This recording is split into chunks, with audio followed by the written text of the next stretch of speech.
رسول اللہ صلی اللہ علیہ وسلم نے ارشاد فرمایا الطاعم الشاکر کالصائم الصابر، کہ کھانا کھا کر شکر ادا کرنے والا اللہ تعالیٰ کا ایسے ہی ہے جیسے روزہ رکھ کر صبر کرنے والا۔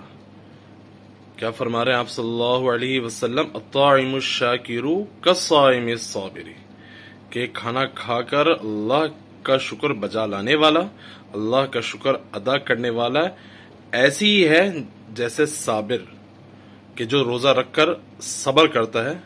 مطلب اتنی بڑی جو ہے وہ شکر ادا کرنے کی فضیلت ہے کہ ہمیں اس درجے کا ثواب مل رہا ہے جو روزہ رکھ کر صبر کرتے ہیں شکر ادا کرنے کی صورت میں، کہ ہم اللہ کا شکر ادا کریں گے تو ہمیں روزہ رکھ کر جو صبر کرتے ہیں اس درجے کا ہمیں ثواب ملے گا۔ کہ کیا فرما رہے ہیں آپ صلی اللہ علیہ وسلم؟ الطاعم الشاکر کالصائم الصابر۔